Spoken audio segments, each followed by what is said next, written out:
kicking off with a bang. Hey there, future history buffs. Imagine this. Cannons roaring, ships clashing, and two countries duking it out right on Canada's doorstep. That's what happened over 200 years ago in the War of 1812. Welcome to our epic dive into this wild conflict that shaped Canada and the United States.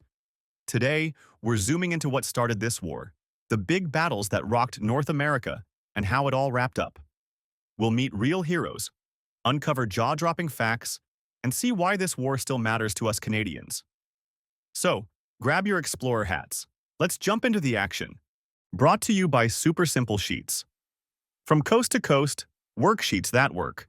Discover the full range of what we offer at supersimplesheets.com. What sparked the fire? Picture this. It's the early 1800s, and Britain and France are in a massive showdown across the ocean. Britain's navy is snagging American sailors, over 6,000 of them between 1793 and 1812, forcing them to fight for the British instead of their own country. This was called impressment. Talk about a rough day at sea. The United States is fuming, and they're also mad because Britain is blocking their trade with Europe. Meanwhile, American leaders are eyeing Canada, thinking, hey, maybe we can grab some of that land from Britain. One famous guy, Thomas Jefferson, even said taking Canada would be a mere matter of marching. Spoiler alert, it wasn't that easy. On June 18, 1812, the U.S. declares war on Britain, and since Canada's a British colony, we're right in the middle of the chaos. Real example? A 13-year-old Canadian kid named John Norton, part Mohawk, joined the fight to defend his home. Proof this war pulled in everyone, even the young. Battles that shook the ground. Now, let's zoom into the action.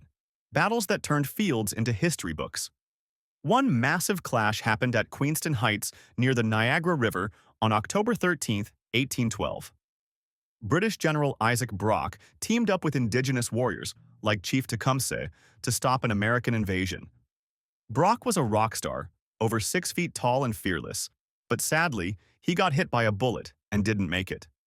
Still, his side won, capturing over 900 American soldiers.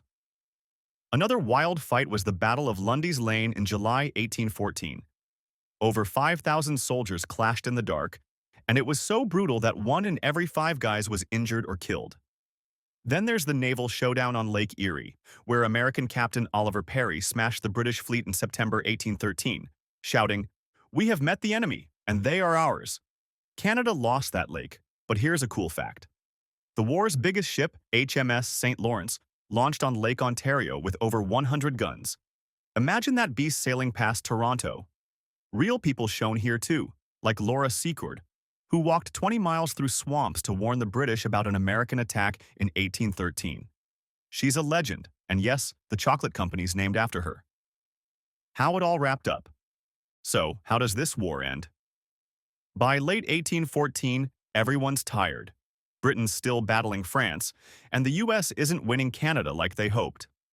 On December 24, 1814, they signed the Treaty of Ghent in Belgium saying, "Let's call it quits." No one gains or loses land, and those snatched sailors? Britain quietly stops that after Napoleon's defeated. Over 15,000 people died in the war, soldiers, civilians, indigenous warriors, and Canada's population back then was only about 300,000, so that's a huge chunk. A real example of the aftermath? The White House got burned down by British troops in August 1814. Yep, Canada's side hit hard. The war also made Canadians proud. Folks like Billy Green, a 19-year-old scout, helped win at Stony Creek by sneaking through woods with a secret password. Fun fact, this war gave us the Star-Spangled Banner, when an American saw his flag still flying after a battle. Cool, right? History's grand finale.